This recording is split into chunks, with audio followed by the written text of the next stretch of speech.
Howdy, y'all. Dr. Boomhauer here. If you know me, you know me, and if you don't, you don't. And if you like this sort of content, please feel free to subscribe. This video today is going to be a bit of a ramble, not super um, clear cut, I guess, not super scripted or anything. So if you're kind of okay with that sort of content, kick back and relax. And if you really like your content clear and concise, maybe this isn't the greatest video. But I just want to talk about this topic shortly. So, yeah. Right in front of us, we have a PS3. And this PS3 is a bit special. Although, if you know your PS3s, it's not for the reason you'd initially expect. So, first off, what's the deal with just this PS3 in general? Just the basics. Well, if you can tell by the chrome trim and the nice card reader, as well as the 4 USB slots down here, although you won't be able to see those, this is a backwards compatible PS3, specifically an A revision, which means this features both the PS2 CPU and GPU on board, as well as the memory. And some of the later ones that are also Chrome, starting with, I believe, the E revision, those just have the PS2's GPU on board, but they still play PS2 games. And that means they're pretty desirable. The Slim PS3, later Fats, and of course the final Super Slim do not play PS2 games. So these are pretty desirable, but the downside with these is also they're pretty notorious for being unreliable. If you remember the Xbox 360 Red Ring of Death, or with these specifically the PS3 Yellow Light of Death back in the day, these were the models that were susceptible to that. Now, there's a lot of, I don't know what you'd say, misconceptions about the reliability with these consoles. Back in the day, it was always about, oh, the lead-free solder balls in the BGA are failing, they're cracking, they can't keep up with the heat, or like the solder is melting, which is not possible. These don't reach temps high enough to get even near to doing that.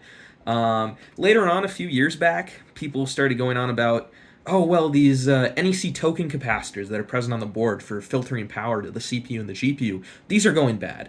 They're causing the yellow light of death. But once again, it really wasn't a real fix. It was one of those cases where you were dumping a ton of heat into the board right next to where the CPU and GPU were at. So much like heat gunning or towel tricking in Xbox 360, you were only temporarily bringing it back to life. Very few consoles were actually ever fixed by replacing those capacitors. Not to say that they don't go bad. Anything can go bad. Also, my car could burn down tomorrow, and it likely won't. So the capacitors likely aren't the issue with your console, or any. The real issue with these is the GPU fails. The connection between the flip chip die and the substrate that it sits on fails. The underfill used in the manufacture of the GPU is not made to withstand the heat that these chips put out. It gets too soft, and then the flip chip die is not getting the proper support that it needs under thermal expansion with the substrate. Of course, the PCB of the substrate, it has a different thermal expansion rate from the die of the GPU. So they're going to heat up, they're going to stretch at different rates, and the underfill is supposed to support that. Of course, these didn't use proper underfill. It got too soft, and therefore the die wasn't being supported, so the connection between the die and the substrate failed. Now, I want to clarify, that is not the connection between the GPU and the motherboard. That would be the connection between the motherboard and the substrate. The substrate is actually the PCB that the die of the GPU sits on. So it's actually a failure between the die itself and that substrate. It's not the motherboard. It's not the BGA balls. Once again, not that the BGA balls can't be an issue, but much like my car could also burn down, it's not the likely issue. So, yeah, it's GPU failure, and you can't fix an issue with a faulty solder bump underneath the flip chip. You just can't. There is no fix for that. So you need to replace the GPU. Unfortunately, with these consoles, if you're going to replace the GPU in them, well, you're going to take the faulty 90 nanometer GPU out of this, and you're going to put a new one in. Except even those new old stock 90 nanometer GPUs from Sony still have this issue. They're still going to fail. You might put a new one on, it might last you a year, but then inevitably you're going to go to turn on your PS3 one day, and either it's going to yell light of death, or you're going to start playing your game for a few minutes, and you're going to see artifacting all over the screen. And there you go, another GPU dead. So why necessarily am I discussing this? Is this PS3 dead? What's special about it? Well, this PS3 isn't dead. It's actually very much alive. It's doing great. And that's really what I want to discuss, is why it's special. And why it's special, one word: Frankenstein. Now, if you don't know what a Frankenstein is, that's fine. That's what we're going to talk about here. So initially, these PS3s, like I mentioned, shipped with 90 nanometer GPUs. Later on, Sony shipped the 65 nanometer GPUs and some later FATs, and I think some of the earlier Slims may have had them, although I may be wrong. And those, from what we know, fixed the issue. There's some thought that maybe the earliest 65 nanometer GPUs may have issues. And then, of course, later on with the Slims, Sony introduced the 40 nanometer GPU. Much smaller, output less heat, but at the end of the day, it's actually still pin compatible with the 90 nanometer GPU in here. There was a later 28 nanometer GPU revision shipped on the Super Slim, although that uses a different pinout and thus will never be compatible with these unless someone makes like some crazy interposer, but I doubt that'll ever happen. So while the 40 nanometer and the 65 nanometer GPUs have the same pinout, you're going to solder them to the board and it's not going to work. The PS3 is not going to boot up. So like I mentioned before, when you're replacing the GPU in here, you were stuck with replacing it with another faulty 90 nanometer GPU. Until we noticed something. A few years back, people started realizing, hey, I've got some of these fat PS3s, and I open them up and they have a 40 nanometer slim GPU on the inside. How does that work? Well, for a while there, it seems later in the PS3's life, when of course 90 nanometer GPUs were no longer being manufactured, Sony was repairing these early backwards compatible PS3s using these later 40 nanometer GPUs. So it was like, well, how are they doing this? And how are we going to do this? Well, for a while there, you could solder it on, and you could use like a mod chip, commonly known as the Orbis mod chip, to trick the console into booting. And that worked.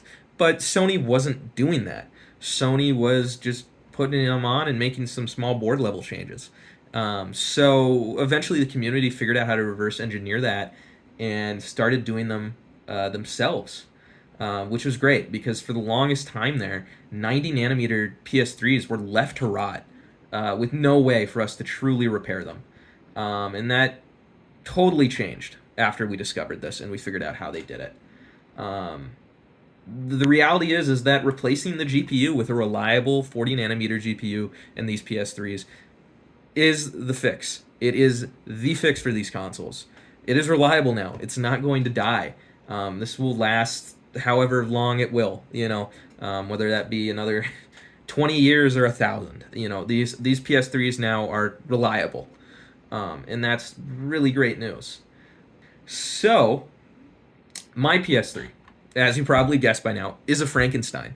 I had the 90 nanometer GPU in this console replaced after it started failing. It was actually artifacting pretty wild.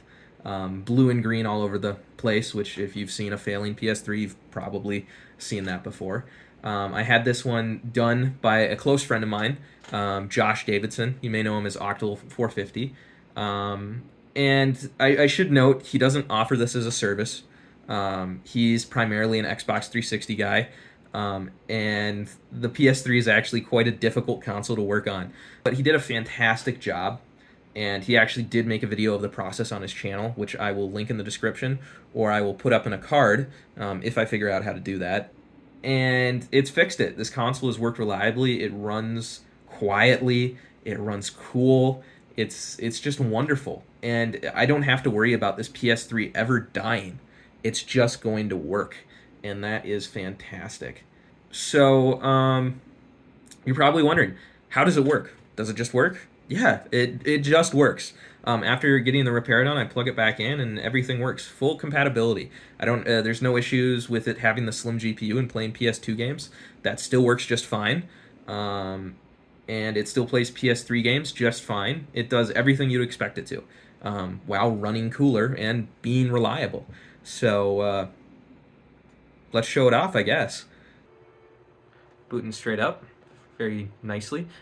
Should note I did actually put a SSD in this PS3, just a 500 gig SATA SSD. Nothing super special, and hey, I know PS3s don't get the most benefits from SSDs, but it's still a nice thing to throw in there. Don't really have to worry about it dying. So as you can see, standard PS3 with custom firmware. I'm just running the EvilNat 4.89. So as you can see, PS3 games, I can just boot one up here pretty easily. Guess we'll just load up Saints Row 2. That's always a favorite of mine. Been playing that one for a long time.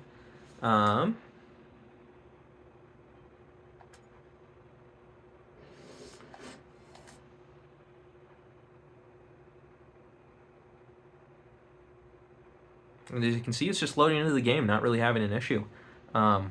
Works just fine. Press start. I mean, there should be no reason that it wouldn't run, Still using PS3 hardware here, just with a funky configuration. Yeah.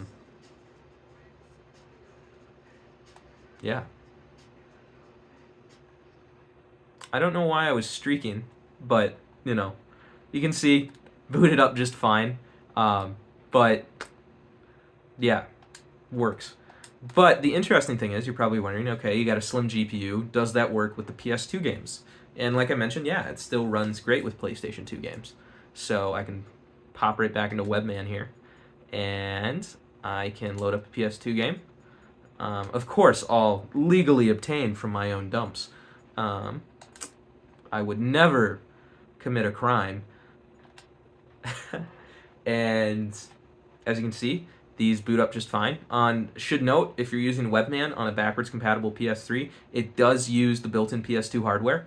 It doesn't just use the PS2 Classics emulator like it might on later Fats and Slims and Super Slims. It does fully function using the original PS2 hardware on board. I can also show this off because if you've ever seen how PS2 Classics work, you can see it's the black screen here. It's not see-through, so it's running on real hardware. If you're using PS2 Classics, the screen would be translucent, and you could see the PS2 game behind it. As you can see, PS2 games are running great. Absolutely fantastic. I mean, this just makes this one of the best all-in-one consoles around. Having PS1 games, PS2 games, and PS3 games all on one console is just really convenient and really nice. It's just, for a long time, these consoles have been really out of reach due to their reliability issues. And now, you don't have to worry about these dying. You have an easy way to get HDMI out from PS2 games and play them on a current TV.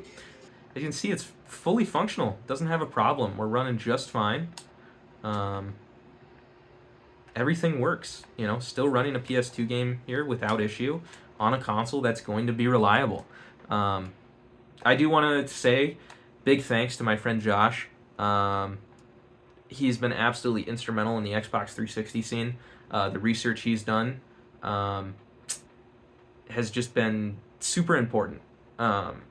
And the work he did for me with the PS3 is just genuinely very appreciated, to get it all up and running. And yeah. Also, I also like to applaud Josh, because if there's been one person out here who's been screaming from the rooftops about PS3 and Xbox 360 GPU failures being flip chip failures and not some other snake oil issue and fix, it's been Josh. And there have been plenty of other people saying that as well, but he's been one really out there saying this and trying to debunk myths with these consoles. So I really appreciate it. It's a fantastic console.